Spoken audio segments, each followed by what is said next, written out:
As the wind erodes and the water corrodes, altering everything we think we know, but we don't. It's all temporary, and it used to, but now the thought doesn't scare me or keep my feet from following one after another until I slumber. Then my mind, not my feet, wander and dream of people and places I'll never see again.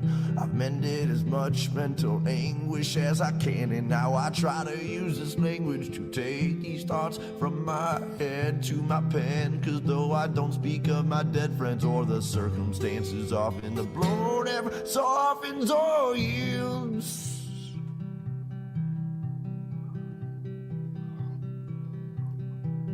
I'm in a desolate field, lonesome stargazing, night blazing, chasing traces of remembrance and reverence of relevant friends and acquaintances, and faceless and nameless names and faces. And while my mind is racing through these photo albums and quotations, all these people and places far from me, for only land and stars I see when I'm outside of the mile-high city, which is not my city, for I was born 1,000 miles northeast of there, in the land of beer and lakes and pistol fire on MLK's birthday, where there is no minorities and segregation's mandatory. But that's a whole nother story altogether, and no matter the weather or hardships that any place brings, I'll still laugh when people shiver and say it's freezing, or say, hey, no, wait, I already had 18 mixed drinks, but I guess it's a Midwest thing, and I'm a mess from a dirty city and brought most of this filth I've gathered with me. Here we are on another live episode of Experience Andy Weins Live. Today, we're going to be talking about why quitting is typically the best thing to do. How we as humans want to add and add and add, and yet quitting and stopping is actually much better for you. Coming up after the verse.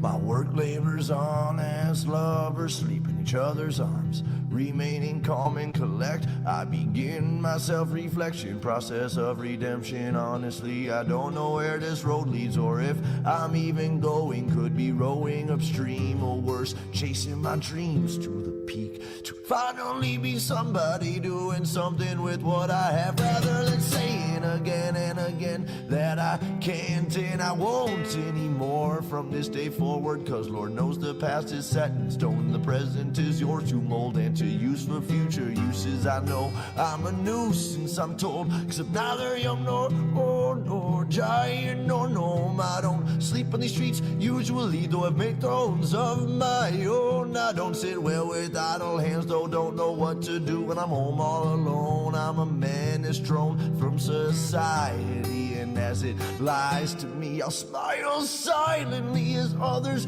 do as they please. I am watching and listening, and I'm grinning all the while, cause sometimes all you can really do is smile. So as the work labors on, I'll keep on singing my songs, and this day is never done. We just keep on spinning around that sun. And well, through all these miles and trials, all I've learned to do is smile. Is to smile.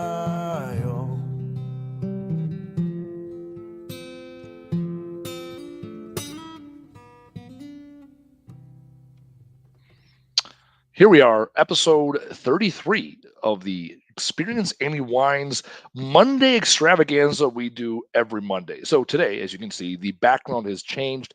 Not a virtual background. I am here in a hotel room in lovely Las Vegas. I'm speaking tomorrow morning at the Waste Expo. And as always, right, it's all about consistency is key. So even when I'm traveling and have those opportunities, it's still important to me that every day or every Monday at 15:30, 3:30 Central Standard Time, I am here expressing myself, sharing and giving of myself to the world. So as always, we're going to start off today with some moments of gratitude.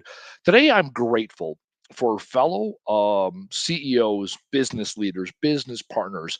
I had lunch today with a good friend of mine, JC. We've known each other a number of years. She recently started a hauling company. About 2 years ago, she started. And she said to me, she goes, Andy, it's lonely at top. And I go, it is lonely on top. And yet, we can look to each other, beacon to beacon, mountaintop from mountaintop, and share with our experiences with each other. And I know for me, my Vistage CEO roundtable I go to every month on a Friday. Those are my people. I would not be where I'm at today, mentally, physically, emotionally, financially, you name it, without my fellow CEO. So these are people that are invested in me, even though we do not have a friendship necessarily. Our businesses don't interact where they connect, and yet we are personally invested in each other, um, to live happy, healthy lives and to grow together. So I'm thankful for all the fellow business owners and business leaders that habitually challenge me and push me and make me a better business leader. So I'm grateful for those people. Second thing we do on the show is I give an ask, and my ask is simple. I'm excited tomorrow morning to speak in front of a few hundred people to kick off Waste Expo. I love speaking, right? I think about entrepreneurship. The perfect equation of entrepreneurship is what is something you're willing to do for free that others are willing to pay you for. And for me, it's keynote and public speaking, whether it's a workshop or a big keynote. I don't care if I'm in a room with two people and we're talking about why words matter. So, if you know companies, organizations, nonprofit, for profit, right now I am wanting to get myself out there. I'm doing a lot of pro bono work because right now it's about getting the reps and really defining what matters to people most and how do I deliver on the keynote. So right now it's all about the reps. I know some people have been apprehensive costs and what does it charge. Right now I want to get the reps in. So if you know organizations that want to dedicate anywhere between 45 minutes to 90 minutes to teach themselves and their staff the importance of why your words matter, I want to hear about them. So tomorrow I'm doing the language of leadership. It's really focused on mid-level managers and how to change their language to take more ownership and listen for language that's being used by frontline employees so that again there's more goal setting and more accountability, more achievements within the organization. So there's my gratitude, there's my ask. Let's get in the meat and potatoes of today's show. So today we're going to talk about why quitting is the key. It's that simple. Quitting is the key. This stemmed from a video I watched over the weekend.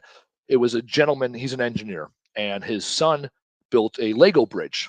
And so the Lego bridge was one side was taller than the other side, right? So imagine here, the Lego bridge was like this. And the dad said, "Oh, okay, we need to fix this because it's not going to line up." And then he said, "I'm going to start looking for bricks." And the son said, "Well, hold on, let me just take away these bricks." And now it matches. And yet the dad was looking to get more bricks to build the bridge. And so he thought to himself, wow, as engineers, they're always taught to build more, add more, make things, more. As humans, it's always more. And so he ran the experiment.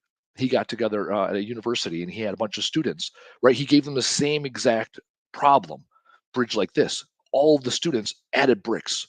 He gave the same problem to a bunch of engineers. They all added bricks. And yet, his 3-year-old solution of taking away bricks also solved the problem, right? So, less resources and still led to a resolution. Because the challenge as humans is we're like, okay, we have to accept this bridge, right? And so now we have to raise up and build another bridge that justifies this thing. And it's not so true. 2 shows ago or last show, we talked about Jordan Peterson.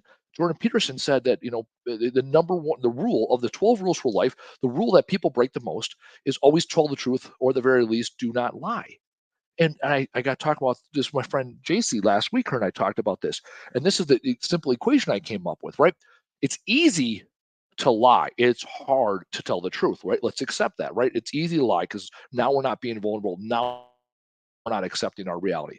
However, it's complicated to lie. It's easy and complicated, while it's simple and hard to tell the truth often. So this is why I eliminate the words easy and hard within my language, right? I want to go with simple and complicated. It's complicated to lie. You have to conjure it up. You have to get creative. You have to remember who you told what to. That's awfully complicated. Versus tell the truth is simple. This is what happened. And I'm going to tell everybody exactly what happened because it's simple. And yet we complicate our lives by adding in all this unnecessary stuff. Why? Because it's perceived as easy. And we go through life saying, okay, what's the easiest thing to do? When we're in a tough spot, what's the easiest thing to do versus what's the simplest thing to do? We talk about people that are struggling with something, whether it's weight loss or quitting smoking or quitting drinking. It's often you quitting eating, quitting drinking, quitting smoking are all difficult things, and yet It's the simpler thing to do. In order to eat too much, you have to order more food and you have to make more food and you have to eat more food. In order to smoke, you have to go to the gas station, pick up the cigarettes and get a lighter and find a designated smoking area and then smoke a cigarette and then have to go play catch up if you break away from work. Right? Drinking, you have to go to the bar, you have to pay for overpriced drinks, you have to wait for the bartender to serve you. Right? You have to pay your tab and not forget your credit card at the end of the night. Right? It's a complicated process, and yet not smoking means you don't do any of those things. You just wake up and go to work or life, and then you don't stop at the gas station and you don't do all these things, right? Quitting eating, right? Okay, you order less, you spend less money, you spend less time eating, and now you have more time, money, and energy to dedicate towards something you want to do. Or quitting drinking, right? All of a sudden, I've talked to, I quit drinking over a year ago, and more and more I talk about the fact that I'm no longer a drinking. I don't talk. I'm a non-smoker. I'm a non-alcohol drinker, right? It's not even about the quitting. I right. I quit. So now I identify as what I am and what I'm not, right? I am a non-smoker. I'm a non-drinker. It's that simple. I choose to remain sober, and my life has gotten a lot simpler now. Right, when I go to shows, it's not like, oh, I got to get a drink and I need a drink, and once I finish this drink, I'm going to pee and I'm going to get another drink. Right, it's simpler, and yet we as humans always want to complicate things by adding to it. A couple of weeks ago, we did a time study within our business. We looked at it. EOS looks at things in 4 quadrants. There's the love and great at. There's the like and good at. There's the do not like and good at. And then there's the do not like and not good at quadrants, right? Those are the only 4 quadrants. And when we did a 2-week time study, we looked at all the places we are. And there's things that I do not like doing that I'm good at, and I struggle to give those things up. I convince myself that I'm the only person that can do them. I'm convinced myself they're worth doing. I used to spend 5 to 6 hours every single week shooting content because in my head, that's what I needed to do because I had to do this content and that content and that content. And finally, I said, okay, I need to stop all doing that. I need to shoot content, right? How can I expedite it, right? How can I do less, right? Make it simple and still get the same return.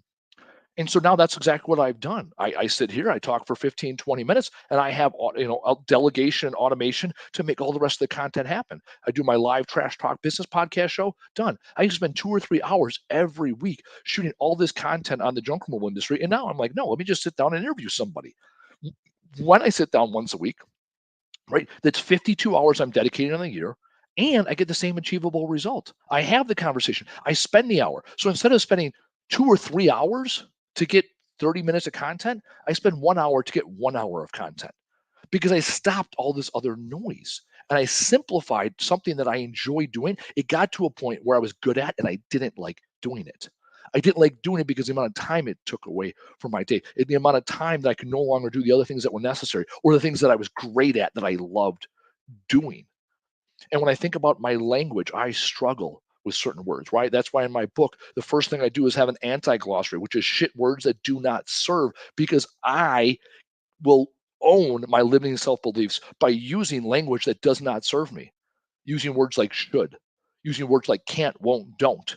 I continue to struggle. And when I stop using those words, I start to become the victor of my story versus the victim of my circumstance. I start to take ownership of what's important to me.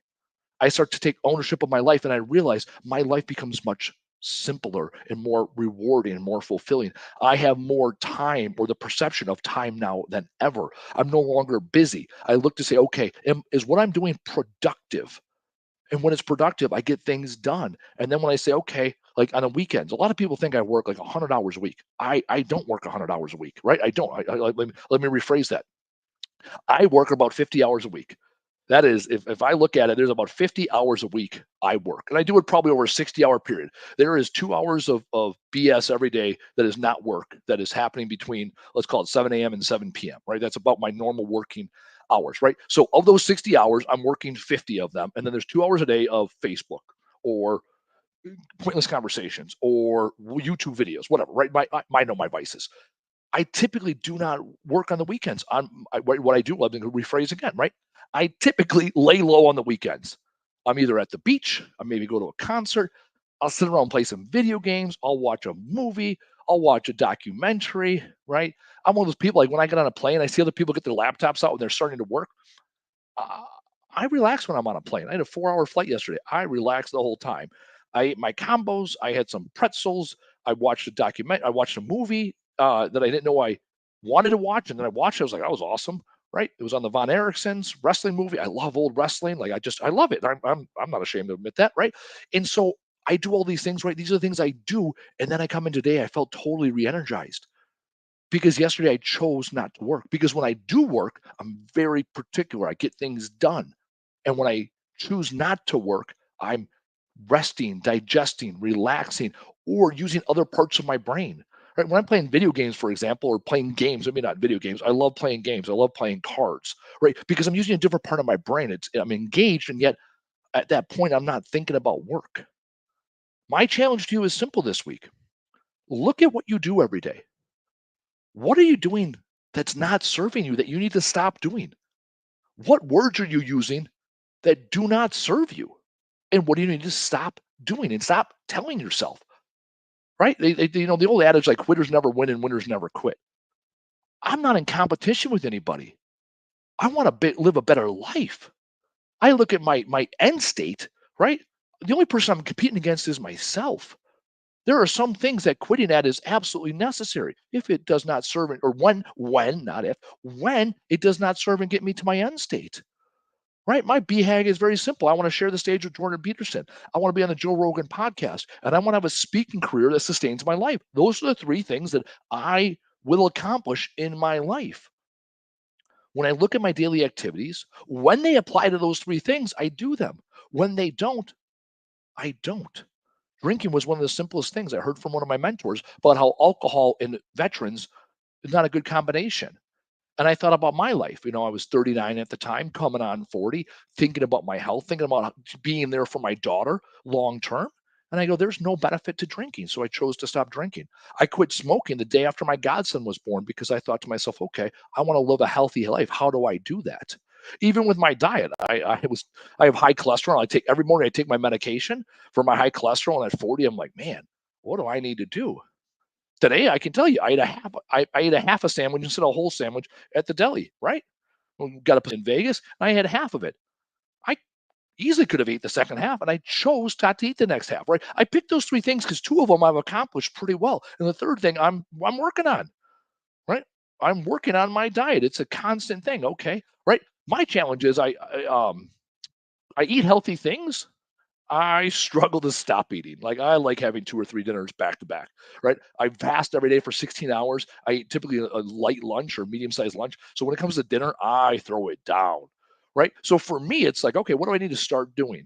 Right? Start eating healthy. What do I need to stop doing? Having the second and third plate, right? Family size is Andy size. That's the way I look at it. Like, oh, your whole box is family size? Bet. Right? I'm a family of one. Let me put this thing down, right? So what do I need to stop doing? I need to stop eating out all the food I make, right? I need to start meal prepping. I need to start. One of the simplest things I can do is after I cook the food, make a plate, put everything else in Tupperware, and put it in the fridge. Because when I leave it on the stove, it's still like kind of warm. I'm like, oh yeah, bet. That's mine. Like right in my head, I'm like, well, if I eat it now, I don't have to wash the Tupperware later, right? I know who I am, right? And so it can be that simple. Jordan Peterson talks about you want to change your life, start with your sock drawer. Every week I come on here and I talk about one thing to do, right? And there's one thing I'm going to focus on this next week. The last 18 months, almost 24 months, every quarter I took on a new physical thing, right? I started going to the gym one quarter. I started fasting one quarter. I quit drinking one quarter, right? 2 years later, it's like, wow, I am not the same person I was 2 years ago. I wasn't like, let me do all these things at once, right? And that's my same challenge to you. Figure out where you're starting and stop doing something. Quitting is the key. Quit doing something that does not serve you now. Not 10 things, one thing. Pick one thing. Do it for 27 days straight. Then it becomes habitual. And for every day you go back to that bad habit, you got to make it up for 2 days. And if you go 3 days in a row, you got to start all over. I know for me, it takes 90 days to put in a new habit because I will stumble in those first 30 days. Figure out what it is you need to stop doing. Stop telling yourself. Stop telling others about who you were. And when you do that, you can creatively Simply start telling people who you are. Who you are is based off of where you're at today and where you're going to be tomorrow, not where you came from. This week and always, I'm thankful for you joining me as I continue to push myself. Stop making excuses for not putting myself out there. I'm stopping letting my brain tell me what people are going to be receptive to. And I'm starting to embrace my opportunity as a thought leader in this great entrepreneurial community, this great community of people, go-getters, and growth-minded individuals. And without you, it's nothing. I'm a maestro without a orchestra, a crazy man waving his hand. So I am thankful for you joining me this week. I look forward to seeing you next week. And between now and then, do the same three things, the 3 steps to life that will lead to the success you want. Do the fucking thing. Tell the fucking world and show the fuck up. We'll see you next week. Through all these miles and trials, all I've learned to do is smile. Is to smile.